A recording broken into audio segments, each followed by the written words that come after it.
Oh my gosh, guys, this is huge. Hey, what's going on, guys? So, your boy Kivo is still sick, but I'm feeling a lot better now. I just have a cough going on, but I still need to get this video out to you guys because it's just like major news.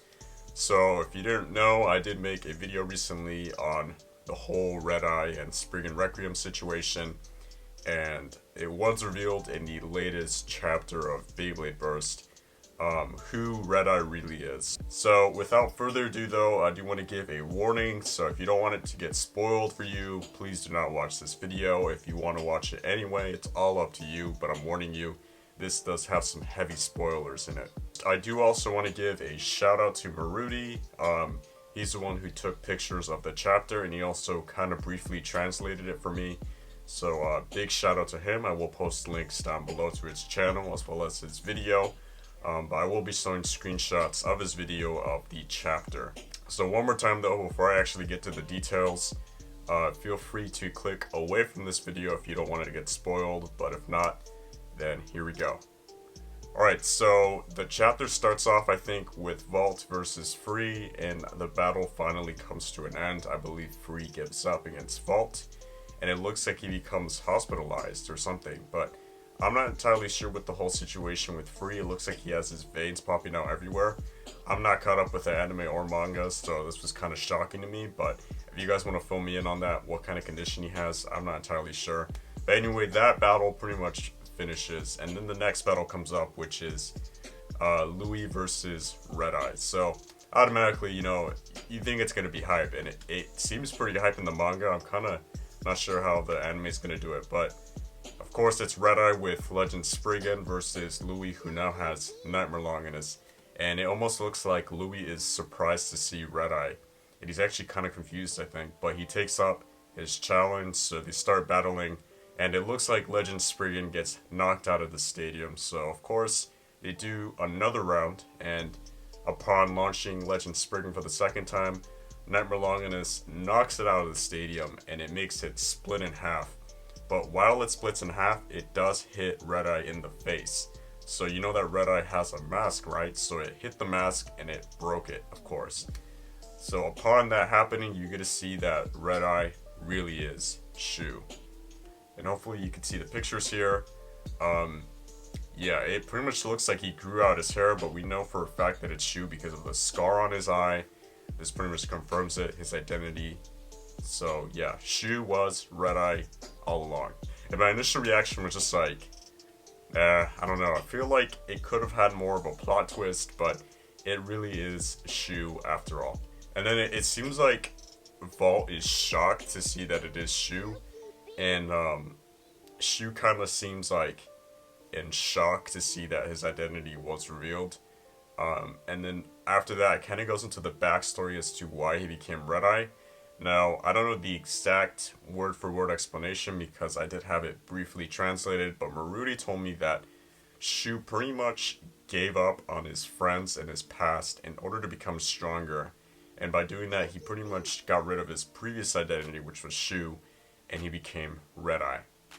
So he did join the Snake Pit crew or whatever, and he became stronger that way. So while he has Legend Spriggan though, after that's broken, of course, Shu is just like really upset, I think, and then Vault tries speaking to him, but it seems like he's kind of like ignoring him or not even paying attention to him. And then what kind of threw me off was this picture where Shu gets 4 Beyblades. I think it's Sieg Excalibur, God Valkyrie, Drain Fafnir, and another Beyblade, I forgot.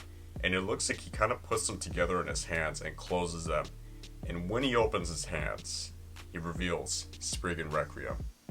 And I think that's pretty much the chapter there. So after I read that, I was like, whoa, this is crazy.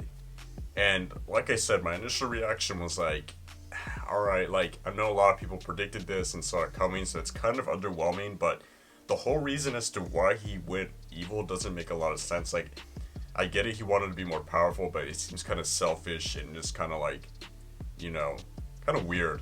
Especially for Shu, you don't know him that way, so for him to do that was just kind of out of character, I guess. And it just shows that he just completely forgot about or just gave up on his friends. Like, he pretty much threw his whole past away in order to become stronger. And that's pretty much the whole reason why he went evil. So not a really good reason as to why he went evil, in my opinion. It is what it is, though, and it's pretty interesting to see that. It's also interesting to see that he kind of grew out his hair and he just looked a lot different, but it really is Shu in the end. And I'm kind of curious as to see what Vault's reactions is right now. Like, I know he's in shock and disbelief, but I don't know what he's going to do afterwards, especially with the arrival of Sprig and Requiem. And I also have to say that I'm still confused with the whole, like, hand thing that he was doing. Like, he got 4 Beyblades. I don't know if they were actually in his hands or if he just kind of visualized them, but he went like this, opened them up, and bam, he had Sprig and Requiem. So, I don't know, it's super crazy. My prediction for the next chapter is that he is going to do a rematch with Louis, with Sprig and Requiem, and I'm going to guess that he's going to completely wreck Louis. I think it's as a way to get revenge, and maybe that's why he even went evil in the first place. He wanted to get revenge, he wanted to become powerful, so I guess it's kind of like that need for power that made him turn evil. But pretty much that's what happened. It's pretty crazy. Sprig and Requiem is considered to be the ultimate god base, so it has several abilities. So it has metal, rubber, and it's also left and right spin. So pretty insane, I have to say. And on top of that, I'm not sure what he's gonna do after that. Like, is he gonna completely like stay evil, or what's the deal? Is he gonna try to battle Vault next? I don't know. I'm just gonna guess that he's gonna battle Louis first, and then maybe Vault will intervene or something like that. But yeah, that's pretty insane. And on top of that, I know that the anime does not directly follow the manga. I know it's slightly different, so I'm pretty sure that the anime is going to follow the manga, at least in terms of how this is going to be played out.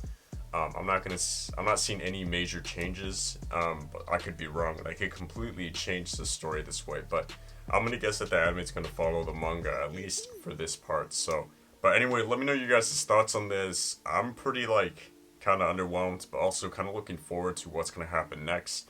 It looks like Shu is still going to stay evil and pretty much try to dominate with Sprig and Requiem. And, you know, we have to see how this is going to play out. It's going to be pretty insane, I think. But yeah, to you guys who predicted that it was Shu all along, I give props to you. It didn't seem that reasonable in my opinion, but it turns out that it was. So, yeah. And also, I know there were a lot of crazy theories, but this one just kind of like totally disregards all that stuff, which is kind of disappointing. I expected more of a complex twist to it, but it's whatever. Anyway, if you guys enjoy this update, please make sure to like, comment, and subscribe. And once again, I do want to give a shout out to Marutti for the pictures. He did recently get it, so it's like right away I wanted to make a video on this. So anyway, I hope you guys enjoyed this video. So until next time, guys, see ya.